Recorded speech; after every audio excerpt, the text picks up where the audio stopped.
ani haadhalleen qabu abballeen qabu amantallee akkanatti dhufe haadha abbaan kiyyallee duniyaa irra hin jiranii dabran jedhee an dooktoratti himnaan dooktorri keeriyaa naa barreesse immoo akkana jedhe Alul khairu si barate.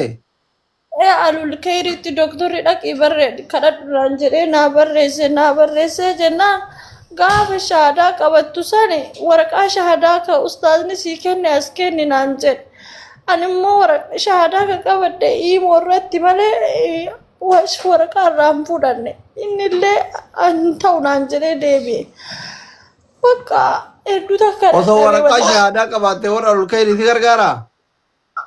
birri 5,000 taate 3,000 taate sii kennaniyyuu jedhan osoo waraqaa shahaadaa qabaatte waraqaa shahaadaa immoo ka shahaadaa irra qabatte san fidii kottu naan jedhan isa immoo nan baasisa jedhee dheengadda birri kafalee gizeen dhaqu ustaaza fidime ustaaza ati shahaadaa qabatte ragaa biyyarraa naan jedhe ragaa biyyarraa nama fiduun qabu anti yaa taa'ee hin danda'u sanuu taaksii keessa giddiin taa'ee deeme jechuudha guyyaa 3 xaaree shilingii takkan arganne karabbiin guddaan natti ragaa jechuudha. Warri garee shahaadaa hin kennure nama. Warra garee shahaadaa ka Itoophiyaati miti ka asitee kaambaa asitee hin jira biyya kana keessa isaan irratti shahaadaa gisee qabatte risiitii sii kennantu jira shahaadaa waraqati isa immoo yoon qabaatin siin qarqaaruu hin danda'an jedhan. Ayyee rakkoom inshallah khairima. Kee jedhe 30,000 Dubaayiitti jedhee garuu yoo warri gisirra kaa'uu baate ani rakkoon qabu handhuura kiyyaniin agarsiisa jechuudha. Laan dura nun agarsiisini tokkoffaa intala dubartiiti lammaffaa tiktook illee adabsiisa. Maali rakkoon maali rakkoon handhuurri kee hiikkate? Dhukkubni maali dhukkubichi maqaan qabu? Yaa doktor rabbumaan naa kenne ani hin beeku waan bas ani rabbuma kiyya naqqa dareen. Jechuun haakimni yoo dhayxu kana gizee 30,000 si gaafatan kana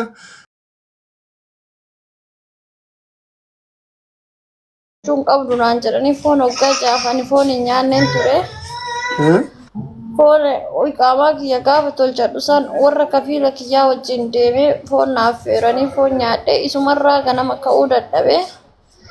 Achuma ambulaansiin na fuutee mana yaalaa na geessite guyyaa 4 osoo hin dubbatin akkuma qumbifamee ciisetti achirraa ka'ee nyaatatti hin deebine har'a guyyaa 25 jira handhuurri keelee hiikkatee jira hodhaan handhuura keetii hiikkatee jira eeguma si dhukkubuu eegalayyuu har'a guyyaa 25 erga itillee deebi'ee erga nyaataan gargara bahee har'a guyyaa 25 kilikoosii fi beetaaminiidhaan jiraadha.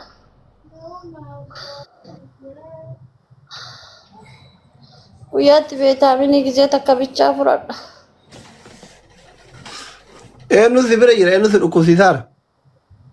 Oromootu namichi gara bira jiru an gaafa dhukkubsadde hospitaala ambulaansiin na geessanii yoo duutee na gaafachiisa jedhee achumatti nagate achumaa mucattiin na bira shahaadaa qabatte tokko fuutee hiriyyaa isii bira na keette. Ichumaan laaffadhee jennaan ani miidiyaa irratti Oromoo na dhukkube jedhee ol bahee himadhe. Ol bahee jennaan Hamzaa fi Abukaalid faati egasii uummata islaamaatii dubbatanii. Abukaalid gami ka Amaariyyaa Arabiyyaa barreessaa jiru kana jala kana? Abukaalid jala kana jiraachuun oolanii achumaa isaan nama barbaadanii. Ka amaamaa diimaa tokko? Ala isaanii miti Abukaalid hin beektaati Abukaalid Ameerikaa jira. Ogeetti tana bira na kaayan. Maal beeknati warra Ameerikaa jiru kana warra giiftii kennu malee kan addaan hin beeknu. Kama giiftii kennu waliin beektasan.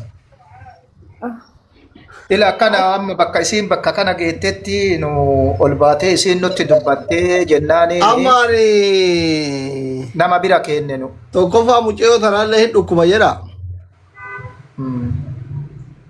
Hin dhukkuba rabbi haa fayyisu. Lammata mootu biyyi isiin jirtullee zamana kana walumaan beeyna.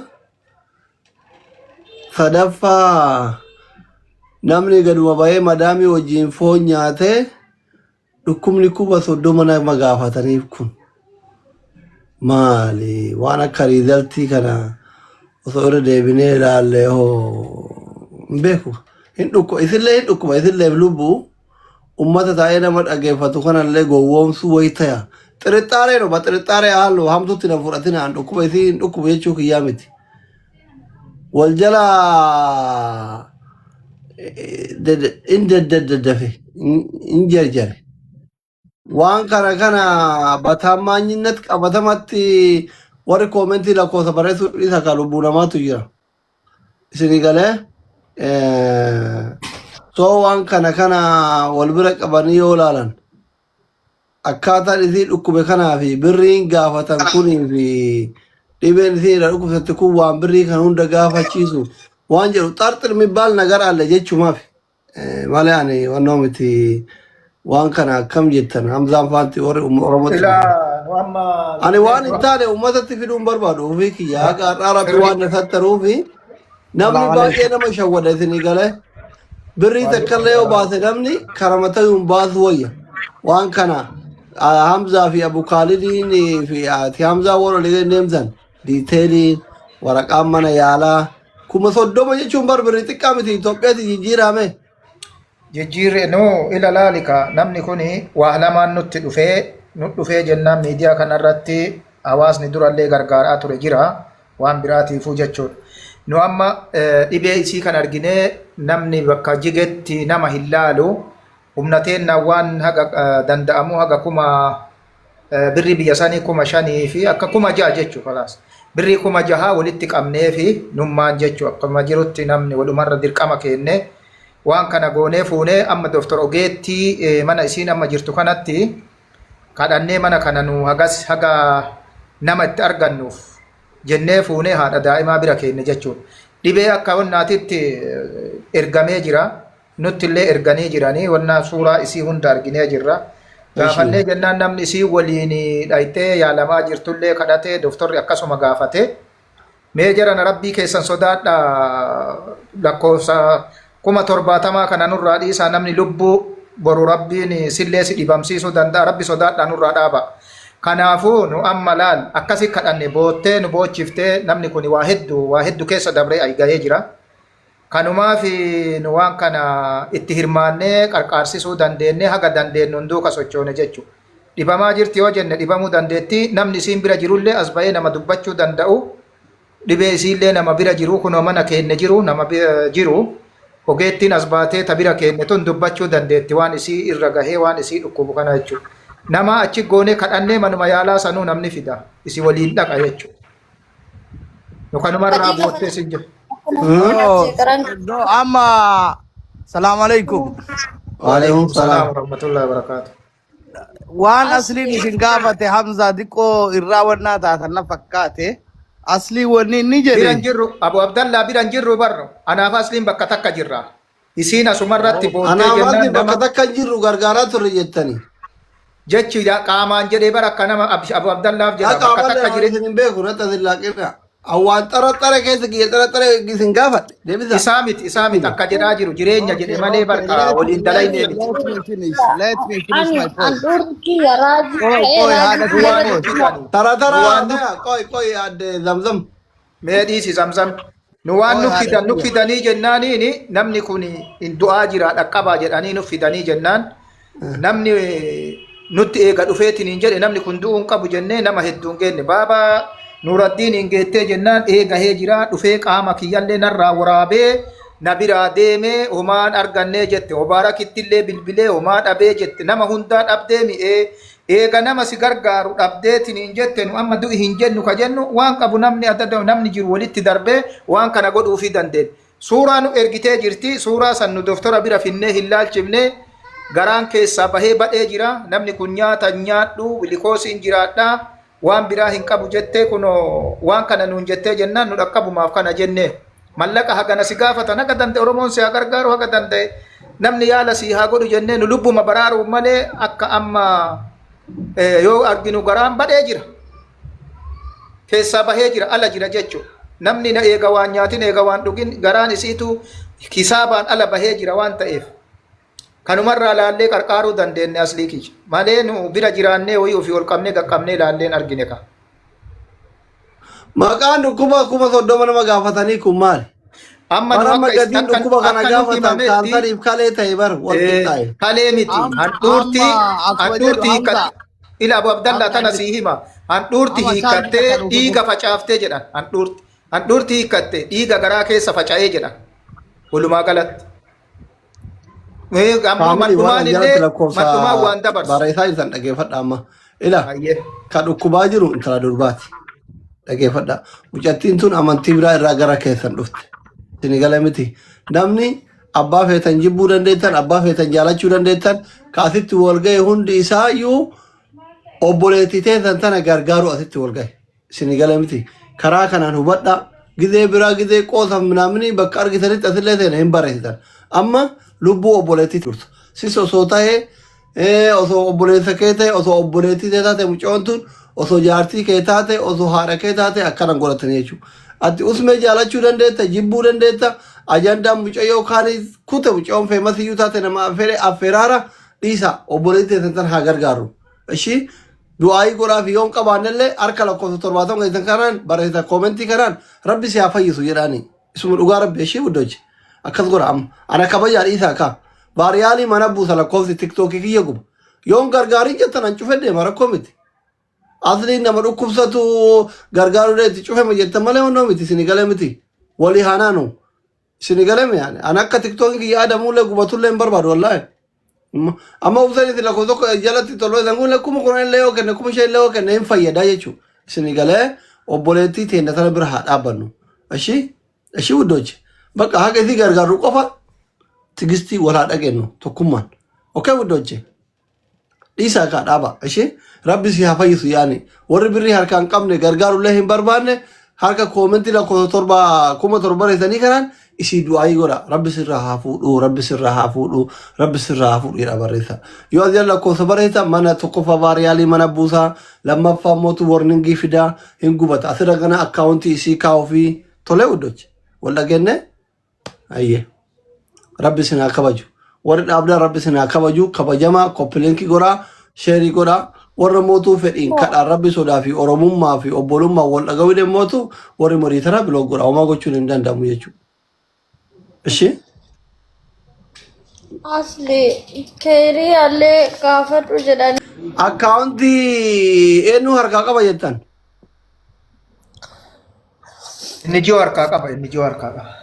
himime akkaawuntii as Hamza, inni jiru akkaawuntii kuma tokko Yoo isaan ragaallee barbaadan mucattiin ana fidanii Maayikii Oromoo qabadhu itti amma maayikii qabadhu. Kalaas. inni jiru akkaawuntii nuti himi Maayikii qabadhu zamzam. warra bira nakeettan gaafadha.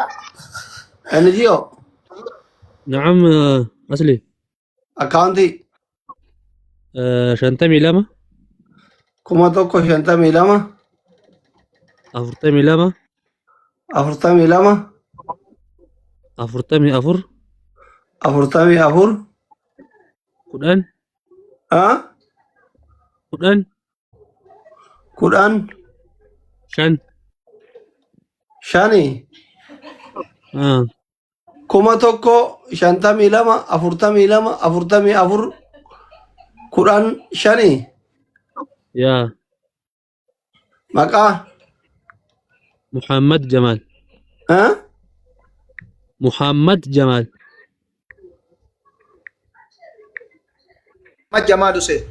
Muhammad Jamal Hussein.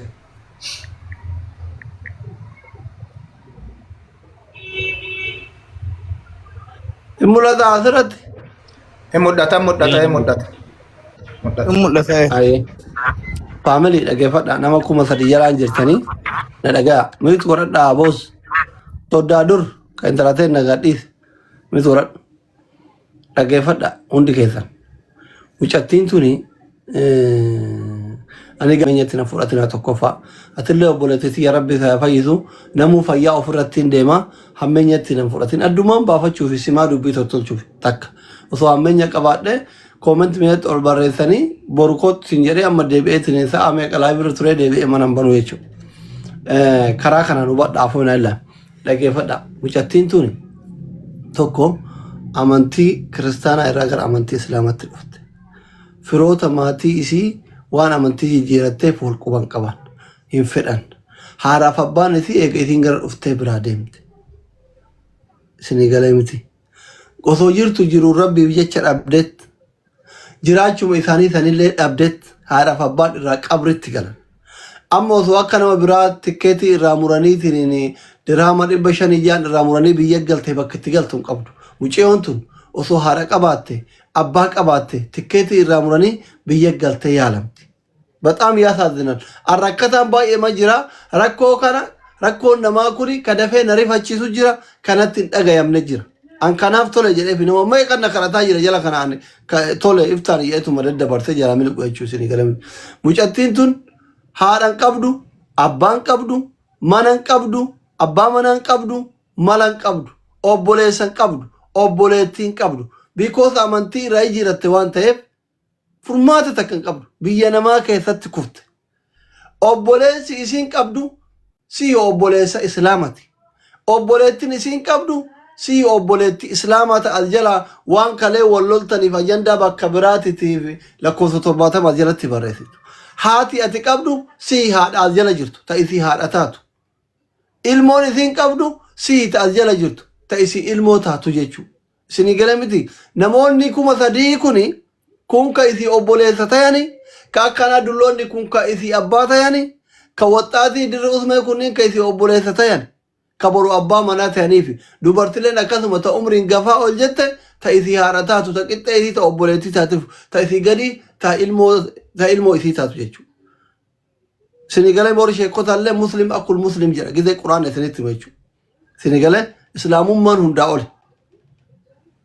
Kanaaf obboleewwan kiyya waan rabbiin isinii laaffise mucattii nagayumaan gabbaate madaamii wajjin diimina nyaatte diiminni sun akka waan marzii nyaatte summii itti ta'e handhuurri isii hiikkate. Namni yoo handhuura hin qabaanne bakka mana utubaa hin qabne motora jechuudha. Konkolaataa motorri yoo dhaame hin socho'u jechuudha. Handhuurri isii hiikkannaan akka waan motora hin qabneeti konkolaataa motorri dhaameti. Orimootu mana utubaa hin qabneeti hin jigaa jechuudha. Socho'uu hin dandeettu mucaan tun isinii gala miti. Kabbaannu handhuurri isii hiikkatu miti yoo si buute namni akka carraa handhuurri isin bu'e miidhama jechuu isin bu'e yoo garaa si cinoo ganam dhukkubu laala jechuudha. Kanaaf obboleewwan kiyya. Abbaan rabbiin isinii laaffise. Waan rabbiin sababa godhu hin beeynu nama 3,000 as jirtanii hundi keessan akkaawuntii ol baafadhaa. Birrii 100 kaasaa. Waan rabbiin isinii laaffise obboleettii keenya kana gargaara. Ati mootu mobaayil baankingii yoo qabaatte keeri NGO silkii saayilanti irraa kaasi xilxilii gurraan haa dhagani gizee miseejiin si bira dhufuu jechuudha. Kanaaf hundi keessan jechuudha. Namni 3,000 ajirtan akkaawuntii isinii dubbisa. Waan rabbiin isinii laaffise irratti galchitan akkaawuntii Itoophiyaati jechuudha. Achiin itoo adeemsuuf gara Dubaatti waan nama hin qabne. Achii uummata kiyya. Homa dandeettanii bira dhaabbattan. Anamma akkaawuntii isinii dubbisuuf qophaayaa hundi keessan. Hundi keessan qophaayaa warri mobaayil baankingii qabdan qophaayaa. Warri mootuu boru iftaan namatti kennitanii hawaalaan galchuu barbaadan warri karaa keessatti Dubaay jirtii dhayidhee gaafanna obboleettii teena jettan fooloo godhadhaa. Lakkoofsa isii isinii kennina amma bilbilli jalaa bizii ta'uun mala lakkoofsa isii keessa isinii ergitu dhaqaa gaafadha. Dirhama 150 200 yoo harkatti kennitaniif walirra bubbuutiif Dubaay jirti. Ishee kanuma isinii jechuu barbaada lakkoofsa isinii dubbisan warri mobaayil baankingii qabdan ol baasa warri ergitan immoo keessan naa erga. Okay.